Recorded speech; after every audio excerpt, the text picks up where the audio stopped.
Në 1999 unë kam njohur shumë mirë të drejtën humanitare, kombëtare, bazuar në faktin se kisha punuar 2 vjet në departamentin e shtetit dhe kam qenë në zyrën juridike, ku kam qenë jurist për çështjet evropiane, dhe merresha me çështjet e shpërbërjes së ish-bashkimit sovjetik dhe të Jugosllavisë. Pjesë e portofolit tim përfshinte edhe kontributin që kam dhënë unë në hartimin të rezolutës sigurisë së OKB-s nga pikpamja e Amerikës, përmes të cilës të krijuar Tribunali i Jugosllavisë. Po ashtu, unë kam punuar dhe me komisionet që kanë trajtuar çështjet e Jugosllavisë. Unë e thash fakt një si përmbledhje, po nëse doni më shumë, unë mund të shtjellohem më shumë. Po ashtu kam qenë përgjegjës për deklaratat për shtyp për të rishikuar, sepse ndonjëra aty kishte aspekte që lidheshin me të drejtën humanitare ndërkombëtare, edhe me krimet e luftës. Pasi u largova nga departamenti i shtetit dhe krijova këtë grup për të drejtën ndërkombëtare publike, Richard Goldstone ishte këshilltar për ne, pasi kishte përfunduar punën në Tribunalin e Jugosllavisë, dhe kjo në fakt që ka qenë një nga klientët e parë pro bono, ka qenë prokuroria e ish Tribunalit të Jugosllavisë. Kemi përgatitur memorandime juridike për prokurorinë e këtij tribunali lidhur me aspekte që lidheshin me të drejtën ndërkombëtare humanitare. Po ashtu kam qenë një nga autorët e tjerë aktakuzën e Slobodan Milošević, edhe në fakt është botuar dhe një libër në emrin tim. Ka qenë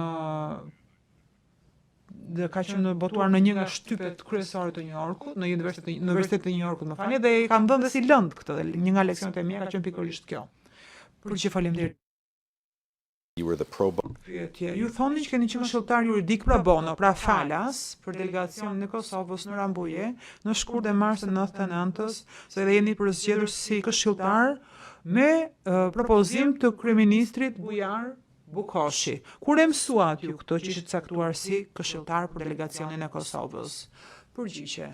Zyrtarisht jam zgjedhur 10 ditë, rreth 10 ditë përpara se të mblidhej të organizoheshin negociatat e Rambujës, më ishte thënë më herët nga Bukoshi, dhe më kishte thënë nëse do të ketë bisedime për paqe në Rambuje, atëherë do të kërkonte praninë time. Dhe kjo për shkak të punës që kisha bërë për negociatat e verës, të ashtu quajturat Hill edhe të Holbrooke në tetor. Pyetje. Kur jeni përfshirë për herë të parë në Kosovë? Ju thatë në verë, tetor, negociatat e verës dhe të tetorit, po konkretisht kur? Përgjigje, që ta sqarojmë. Gjatë verës dhe të vjeshtës të 98-ës, po punoja me Bujar Bukoshin dhe përmes tij me Rugovën. Dhe deri diku dhe me Beton Serrojin, duke koordinuar ngushtë me diasporën shqiptare në Amerikë që kishin marrëdhënie me këta persona.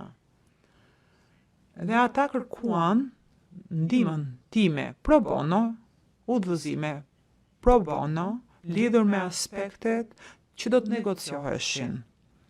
Fizikisht nuk kam shkuar në asnjë vend, kam qenë në Washington dhe në New York vetëm për të marrë pjesë në negociata. Sikurse dhe bëra për ndryshe nga Rambuja, më falni, ku shkova fizikisht. Pyetje. Kush ju zgjodhi si delegacion, si këshilltar të delegacionit? Përgjigje. Më ftoi Bujar Bukoshi në emër të presidentit Rugova. Të shkoja në Rambuje, të udhtoja drejt Rambujes dhe të merra pjesë në bisedimet në shkurt, më 7 shkurt. Është bërë një vendim, është marrë një vendim zyrtar me konsensus nga delegacioni kosovar në Rambuje përmes të cilit më ftuan të shkoja në shato, tek kështjella ku mbajshin bisedimet, dhe të isha këshilltari i tyre juridik, këshilltari ligjor. Edhe Edita Tahiri e ka nënshkruar këtë dhe Bajram Kosumi këtë deklaratë zyrtare. Kush ishte Edita Tahiri? Përgjigje. Edita Tahiri ka qenë ministre e jashtme e president Rugovës. Pra, president Rugova kishte një qeveri paralele të shqiptarëve të Kosovës, ku kryeministër ishte Bujar Bugoshi dhe ministre e jashtme ishte Edita Tahiri. Pyetje. Në paragrafin 16 të deklaratës keni thënë se keni pasur marrëdhënie të ngushtë me kryeministrin Bujar Bugoshi. Pse mendoni që ka qenë marrëdhënie e ngushtë? Përgjigje. Zoti Bugoshi shpesh vinte në Shtetet e Bashkuara, ku takonte anëtarë të Kongresit, bënte intervista në media, dhe kur ishte në Washington, ai u takua edhe me mua, edhe rria gjatë gjithë kohës me të, si avokati i tij. Ai kishte edhe këshilltarë të tjerë që i jepin këshilla, por unë isha personi me të cilin kontaktonte ai për aspekte juridike. Sigurisht fliste shumë mirë anglisht, jetonte në Gjermani, ishte shumë i drejtë për drejtë, kështu që ishte thjesht krijohej një marrëdhënie të ngushtë me të. S'kishte pengesa tradicionale që mund të ndodhin shpesh me klientët që janë pro bono, që vinë nga vende të ndryshme, edhe nga kultura të ndryshme.